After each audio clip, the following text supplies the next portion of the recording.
ನಮಸ್ಕಾರ ರೈತ ಬಾಂಧವರೇ, ನಮ್ಮ ಮಲಪ್ರಭಾ ಅಗ್ರೋ ಟ್ರೇಡರ್ಸ್ ಯೂಟ್ಯೂಬ್ ಚಾನೆಲ್ಗೆ ತಮ್ಮೆಲ್ಲರಿಗೂ ಸ್ವಾಗತ. ಇವತ್ತಿನ ಈ ಒಂದು ವಿಡಿಯೋ ಸ್ಪೆಷಲಿ ನಮ್ಮ ಕಬ್ಬಿನ ರೈತರಿಗೆ. ಕಬ್ಬು ಒಂದು ಸಣ್ಣ ಕಳೆ ನಿಮ್ಮ ಕಬ್ಬಿನ ಒಂದು 30-70% ಇಳುವರಿಯನ್ನ ಕಡಿಮೆ ಮಾಡಬಹುದು ಅಂದ್ರೆ ನೀವು ನಂಬ್ತೀರಾ? ನಂಬಲೇಬೇಕು. ಯಾಕಂದ್ರೆ ಕೆಲವೊಂದ್ಸರಿ ನೀವು 100ಕ್ಕೆ 100 ಅಂದ್ರೆ ನಿಮ್ ಇಡೀ ಕಬ್ಬನ್ನೇ ನೀವು ನಾಶಪಡಿಸುವಂತ ಸಂದರ್ಭನೂ ಕೂಡ ಒದಗಿ ಬಂದಿರುತ್ತೆ. ಅದು ಯಾವ ಕಳೆಯಪ್ಪ ಅಂದ್ರೆ ಸ್ಟ್ರೈಗ. ಅಂದ್ರೆ ನೀವೇನು ಉರಿ ಮಲ್ಲಿಗೆ, ಬಿಳ್ತಿ ಕಸ ಅಂತ ಏನ್ ಕರೀತೀರಲ್ಲ, ಆ ಒಂದು ಸಣ್ಣ ಮಲ್ಲಿಗೆ ಹೂವಿನಂತ ಒಂದು ಕಳೆ ನಿಮ್ಮ ಇಡೀ ಕಬ್ಬನ್ನೇ ನಾಶ ಮಾಡುವಂತ ಶಕ್ತಿ ಇರುತ್ತೆ. ಇದು ಯಾವ ರೀತಿ ನಿಮ್ಮ ಕಬ್ಬನ್ನ ನಾಶ ಮಾಡುತ್ತೆ, ಆಮೇಲೆ ಈ ಕಳೆ ಹೇಗ್ ಬರುತ್ತೆ, ಅದನ್ನ ಹೇಗೆ ಹತೋಟಿ ಮಾಡ್ಬೋದು, ಇದಕ್ಕೆ ಯಾವ್ದಾದ್ರು ಕೆಮಿಕಲ್ ಸ್ಪ್ರೇ ಇದೆನಾ ಅಥವಾ ಇದನ್ನ ಬೇರೆ ಯಾವ ಒಂದು ರೀತಿಯಲ್ಲಿ ನಾವು ಕಂಟ್ರೋಲ್ ಮಾಡ್ಬೋದು ಅನ್ನೋದನ್ನ ಈ ಒಂದು ವಿಡಿಯೋದಲ್ಲಿ ಸಂಪೂರ್ಣವಾಗಿ ತಿಳಿದುಕೊಳ್ಳೋಣ. ಮೊದಲಿಗೆ ನಾವು ಕಳೆ ಅಂದ್ರೆ ಏನು ಅಂತ ತಿಳಿದುಕೊಳ್ಳೋಣ. ನಾವು ಬೆಳೆದ ಬೆಳೆಗಳ ಜೊತೆಗೆ ಅನಗತ್ಯವಾಗಿ ಬೆಳೆಯುವಂತಹ ಸಸ್ಯಗಳಿಗೆ ನಾವು ಕಳೆ ಅಂತ ಕರೀತೀವಿ. ಎಲ್ಲಾ ಕಳೆಗಳು ಒಂದೇ ರೀತಿ ಇರೋದಿಲ್ಲ. ಕೆಲವೊಂದಿಷ್ಟು ಕಳೆಗಳು ಕೇವಲ ನೀರು, ಗಾಳಿ, ಬೆಳಕು ಆಮೇಲೆ ಮಣ್ಣಿನಲ್ಲಿ ಸಿಗ್ತಕ್ಕಂತ ಪೋಷಕಾಂಶಗಳಿಗೆ ನಮ್ಮ ಬೆಳೆಗಳ ಜೊತೆ ಸ್ಪರ್ಧೆ ಮಾಡ್ತವೆ. ಆದ್ರೆ ಈ ಸ್ಟ್ರೈಗ ಅಂದ್ರೆ ಈ ಬಿಳಿಸಿ ಕಸ ಅಥವಾ ಉರಿ ಮಲ್ಲಿಗೆ ಹಾಗಲ್ಲ. ಇದೊಂದು ಪರೋಪಜೀವಿ ಕಳೆ. ಇದು ಪರೋಪಜೀವಿ ಅಂದ್ರೆ ಏನಪ್ಪಾ ಅಂದ್ರೆ, ಸರಳವಾಗಿ ಹೇಳೋದಾದ್ರೆ ತನ್ನ ಆಹಾರವನ್ನ ತಾನೇ ತಯಾರಿಸಿಕೊಳ್ಳದೆ ಮತ್ತೊಂದು ಜೀವಿಯ ಮೇಲೆ ಅವಲಂಬನೆ ಆಗುವಂತಹ ಒಂದು ಸಸ್ಯಗಳಾಗಿರ್ಬೋದು, ಜೀವಿಗಳಿಗೆ ನಾವು ಪರೋಪಜೀವಿ ಅಂತ ಕರೀತೀವಿ. ಉದಾಹರಣೆಗೆ ನೀವು ನೋಡೋದಾದ್ರೆ ಮನುಷ್ಯರ ದೇಹದಲ್ಲಿ ಇರ್ತಕ್ಕಂಥ ಜಿಗಣೆಗಳಾಗಿರ್ಬೋದು, ಆಮೇಲೆ ದನ ಕರುಗಳ ಮೈಯಲ್ಲಿ ಇರ್ತಕ್ಕಂಥ ಉಣ್ಣೆಗಳು, ಇವೆಲ್ಲ ಪರೋಪಜೀವಿಗಳು. ಅದೇ ರೀತಿ ಸಸ್ಯಗಳಲ್ಲಿಯೂ ಕೂಡ ಪರೋಪಜೀವಿ ಸಸ್ಯಗಳಿವೆ.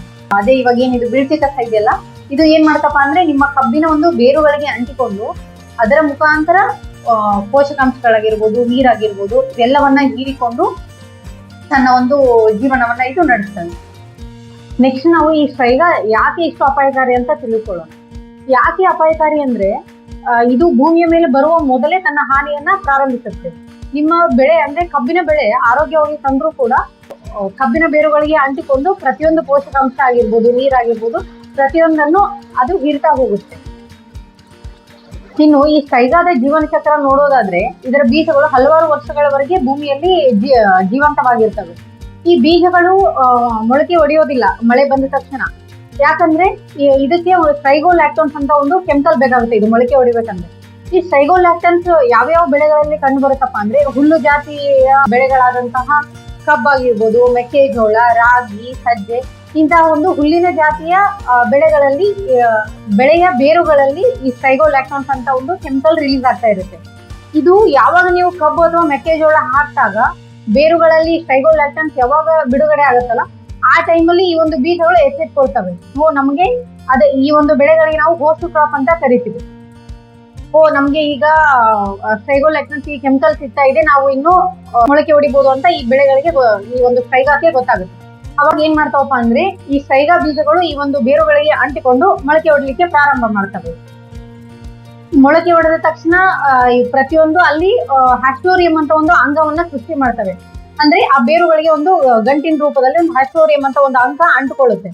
ಅದೇ ಏನ್ ಮಾಡತ್ತಪ್ಪ ಅಂದ್ರೆ, ಈ ಒಂದು ಹೋಸ್ಟ್ ಕ್ರಾಪ್ ಅಂದ್ರೆ ಇದೇನು ಸಜ್ಜೆ, ಆಮೇಲೆ ಮೆಕ್ಕೆಜೋಳ, ಕಬ್ಬು ಹೇಳಿದ್ನಲ್ಲ, ಇಂತಹ ಒಂದು ಬೆಳೆಗಳ ಬೇರುಗಳಿಂದ ನೀವೇನೇನು ಗೊಬ್ಬರ ಮತ್ತೆ ಪೋಷಕಾಂಶಗಳನ್ನ ನೀಡ್ತಾ ಇರ್ತಿರಲ್ಲ, ಆ ಬೇರುಗಳ ಮುಖಾಂತರ ನೀವು ನೀಡ್ತಕ್ಕಂಥ ಬೆಳೆಗಳ ಒಂದು ಪೋಷಕಾಂಶಗಳನ್ನ ಇದು ಹೀರ್ಲಿಕ್ಕೆ ಸ್ಟಾರ್ಟ್ ಮಾಡುತ್ತೆ. ಪ್ರತಿಯೊಂದು ಅಂದ್ರೆ ಅದಕ್ಕೆ ಏನೇನು ಆಹಾರ ಸಿಗುತ್ತಲ್ಲ, ಆ ಪ್ರತಿಯೊಂದು ಆಹಾರ ಆಗಿರ್ಬೋದು, ನೀರಾಗಿರ್ಬೋದು, ಗಾಳಿ, ಬೆಳಕು ಪ್ರತಿಯೊಂದನ್ನು ಇದು ಹೀರ್ತಾ ಹೋಗುತ್ತೆ. ಈ ರೀತಿ ಎಲ್ಲಾ ಪೋಷಕಾಂಶಗಳನ್ನ ಈ ಒಂದು ಸ್ಟ್ರೈಗ ಹೀರಿಕೊಂಡು 4-7 ವಾರಗಳ ನಂತರ ಅಂದ್ರೆ ಒಂದೂವರೆ ತಿಂಗಳ ನಂತರ ಈ ಒಂದು ಸ್ಟ್ರೈಗ ಗಿಡ ಭೂಮಿಯ ಮೇಲೆ ಬಂದು ಬಿಡ್ಲಿಕ್ಕೆ ಸ್ಟಾರ್ಟ್ ಆಗುತ್ತೆ.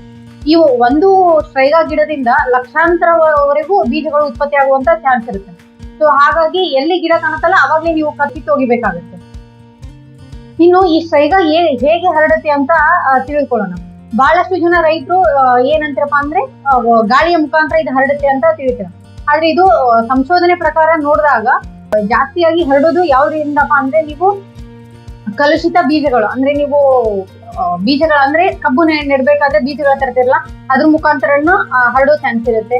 ಆಮೇಲೆ ಕೃಷಿ ಉಪಕರಣಗಳು ಅಂದ್ರೆ ಇವಾಗ ನಿಮ್ಗೆ ಪಕ್ಕದ ಹೊಲದಲ್ಲಿ ನಿಮ್ಗೆ ಬಿಳ್ತಿ ಕಸ ಕಾಣ್ತಿರುತ್ತೆ, ಆದ್ರೆ ನಿಮ್ಮ ಹೊಲದಲ್ಲಿ ಇರಲ್ಲ. ಇದು ಯಾವ ರೀತಿ ಹರಡುತ್ತಪ್ಪ ಅಂದ್ರೆ, ನೀವು ಇವಾಗ ನೇಗ್ಲು ಹೊಡ್ತಿರ್ತೀರಾ, ಅದೇ ಟ್ರಾಕ್ಟರ್ ಇಂದ ತಂದು ನಿಮ್ ಹೊಲದಲ್ಲಿ ನೇಗ್ಲು ಹೊಡಿಸಿದಾಗ ಹರಡುವಂತ ಚಾನ್ಸ್ ಇರುತ್ತೆ. ಆಮೇಲೆ ನೀರ್ ಹಾಯಿಸ್ಬೇಕಾದ್ರೆ ಸಲಿಕೆ ಅದೆಲ್ಲ ಯೂಸ್ ಮಾಡ್ತಿರ್ತೀರಾ, ಒಂದ್ ಕಡೆ ಯೂಸ್ ಮಾಡಿ ಮತ್ತೊಂದ್ ಕಡೆ ಹೋದಾಗ ನೀವು ಈ ಜಾಗದಲ್ಲಿ ಸ್ವಲ್ಪ ಪ್ರಮಾಣದಲ್ಲಿ ಇರುತ್ತೆ, ನೀವೇ ಅದನ್ನ ಇನ್ನೊಂದ್ ಕಡೆ ಹೋಗಿ ಹರಡಿಸ್ದಾಗ ಆಗುತ್ತೆ. ಆಮೇಲೆ ನೆಕ್ಸ್ಟ್ ಮತ್ತೆ ಯಾವ್ದ್ರಿಂದ ಹರಡುತ್ತಪ್ಪ ಅಂದ್ರೆ ಇದು ನೀವು ದನ ಕರುಗಳಿಗೆ ಮೇವು ತಂದಿರ್ತೀರಾ. ಅಂದ್ರೆ ಇವಾಗ ನೀವು ಬೇರೆ ಹೊಲದಲ್ಲಿ ಮೇವು ಕಿತ್ಕೊಂಡ್ ಬಂದು ನಿಮ್ ಹೊಲದಲ್ಲಿ ಏನೋ ದನ ಕರುಗಳ ಶೆಡ್ ಹೊಡೆದಿರ್ತೀರಾ, ಅಲ್ಲೆಲ್ಲ ತಗೊಂಡ್ ಬಂದ್ ಇಡ್ತೀರಾ. ಅದ್ರ ಮುಖಾಂತರನು ಈ ಒಂದು ಸ್ಟ್ರೈಗ ಹರಡೋ ಚಾನ್ಸ್ ಇರುತ್ತೆ. ಆಮೇಲೆ ನೀರಿನ ಹರಿವಿನಿಂದನೂ ಕೂಡ ಈ ಒಂದು ಸ್ಟ್ರೈಗ ಹರಡುವಂತ ಚಾನ್ಸ್ ಇರುತ್ತೆ. ಅಂದ್ರೆ ಇವಾಗ ನಿಮ್ ಹೊಲದಲ್ಲಿ ಬೀಜ ಇರಲ್ಲ, ಈಗ ಮಳೆ ಆದಾಗ ಬೇರೆ ಹೊಲದಿಂದ ನೀರ್ ಹರ್ಕೊಂಡ್ ಬರ್ತಿರ್ತಲ್ಲ, ಅದ್ರ ಮುಖಾಂತರನು ನೀವು ಈ ಸ್ಟ್ರೈಗವನ್ನ ಹರಡಿಸ್ಬೋದು. ಸೊ ಹಾಗಾಗಿ ನಿಮ್ಮ ಹೊಲಗಳಿಗೆ ಸರಿಯಾಗಿ ಬದುಗಳನ್ನ ಹಾಕೋದು ತುಂಬಾ ಅವಶ್ಯಕ ಆಗುತ್ತೆ. ನೀವು ಇದನ್ನ ಖಚಿತವಾಗಿ ಗುರುತಿಸ್ಕೊಳ್ಳೋದು ಹೇಗಪ್ಪ ಅಂದ್ರೆ ಈ ಸ್ಟ್ರೈಗ ಗಿಡವನ್ನ ನಿಮ್ಗೆ ಎಲ್ಲಿ ಅನುಮಾನ ಬರ್ತಲ್ಲ ಆ ಒಂದು ಗಿಡಗಳ ಪಕ್ಕದಲ್ಲಿ ಮಣ್ಣನ್ನ ಸಡಿಲ ಮಾಡಿ ನೋಡಿದಾಗ ಕಬ್ಬಿನ ಬೇರುಗಳಿಗೆ ದಾರದಂತ ಅಂದ್ರೆ ಗುಲಾಬಿ, ಬಿಳಿ, ಆಮೇಲೆ ಎರಡೇ ಬಣ್ಣದಂತ ದಾರಗಳು ಅಂಟುಕೊಂಡಿರುತ್ತೆ ಕಬ್ಬಿನ ಬೇರುಗಳಿಗೆ. ಅದ್ರ ಕೆಳಗೆ ಇನ್ನು ನೋಡಿದಾಗ ಸಣ್ಣದೊಂದು ಹ್ಯಾಸ್ಟೋರಿಯಂ, ಅವಾಗಲೇ ಏನು ಗಂಟು ತರ ಒಂದು ರಚನೆ ಆಗಿರುತ್ತೆ. ಅದನ್ನು ನೋಡಿದಾಗ ನಿಮ್ಗೆ ಇದು ಆರಾಮಾಗಿ ತಿಳ್ಕೊಬಹುದು ಇದು ಸ್ಟ್ರೈಗ ಅಂತ. ನೀವೆರಡನ್ನು ಬಿಟ್ರೆ ಇನ್ನೊಂದು ಸ್ವಲ್ಪ ದಿನ ಹೋಗ್ಬಿಟ್ರೆ ಇದೇ ಏನ್ ಹೇಳಿದ್ನಲ್ಲ ನೇರಳೆ ಗುಲಾಬಿ ಬಣ್ಣದ ಹೂವಿನ ಗಿಡಗಳು ಚಿಕ್ಕದಾಗಿ ಕಾಣಿಸ್ಕೊಳ್ಳಕ್ ಶುರುವಾಗುತ್ತೆ. ಅವಾಗ ನೀವು ಕಂಪ್ಲೀಟ್ ಆಗಿ ತಿಳ್ಕೊಬಹುದು ಇದೇ ಸ್ಟ್ರೈಗ ಅಂತ ಹೇಳಿ. ಇನ್ನು ಎಲ್ಲಾ ರೈತರಿಗೆ ಮುಖ್ಯವಾಗಿ ಬೇಕಾಗಿರೋದು ಇದನ್ನ ಹೇಗೆ ಕಂಟ್ರೋಲ್ ಮಾಡ್ಬೋದು ಅಂತ. ವೈಜ್ಞಾನಿಕವಾಗಿ ಈ ಒಂದು ಸ್ಟ್ರೈಗವನ್ನ ಹೇಗೆ ತಡೆಗಟ್ಟಬಹುದು ಅನ್ನೋದನ್ನ ತಿಳಿದುಕೊಳ್ಳೋಣ. ನೀವು ಮೊದಲನೇದಾಗಿ ಮಾಡ್ಬೇಕಾದ ಕೆಲಸ ಏನಪ್ಪಾ ಅಂದ್ರೆ ನಿಮ್ಗೆ ಯಾವಾಗ ಸ್ಟ್ರೈಗ ಗಿಡ ಕಂಡು ಬರುತ್ತಲ್ಲ ನಿಮ್ಗೆ ಗೊತ್ತಾಗುತ್ತೆ ಬೆಳ್ಸಿ ಕಸ ಯಾವ ರೀತಿ ಇರುತ್ತೆ ಅಂತ. ಈಗ ಆಲ್ರೆಡಿ ಎಲ್ಲಾ ರೈತರಿಗೂ ಗೊತ್ತಿರುತ್ತೆ. ಮೊದಲು ನೀವು ಮಾಡ್ಬೇಕಾದ ಕೆಲಸ ಏನಂದ್ರೆ ಎಲ್ಲಿ ಆ ಗಿಡಗಳು ಕಾಣಿಸ್ತಾವಲ್ಲ ಹೂ ಬಿಡಕ್ಕೂ ಮುಂಚೆನೆ ಕೀಳ್ಬೇಕಾಗುತ್ತೆ. ಹೂ ಬಿಟ್ಟ ಮೇಲೆ ಆದ್ರೆ ನಿಮ್ಗೆ ಆ ಬೀಜಗಳು ಮತ್ತೆ ಹರಡುವಂತ ಚಾನ್ಸ್ ತುಂಬಾ ಇರುತ್ತೆ. ಸೊ ಹಾಗಾಗಿ ಹೂ ಬಿಡೋಕ್ಕೂ ಮುಂಚೆನೆ ಆ ಒಂದು ಗಿಡವನ್ನ ಕಿತ್ತು ನಾಶಪಡಿಸಬೇಕು. ಅಂದ್ರೆ ನೀವು ಕಿತ್ತು ಮತ್ತೆ ಅಲ್ಲೇ ಹೊಲದಲ್ಲೇ ಬಿಸಾಕ್ಬಾರ್ದು, ಅದನ್ನೆಲ್ಲಾದ್ರೂ ದೂರದಲ್ಲಿ ಹೋಗಿ ಸುಟ್ಟು ಅದನ್ನ ನಾಶ ಮಾಡ್ಬೇಕಾಗುತ್ತೆ.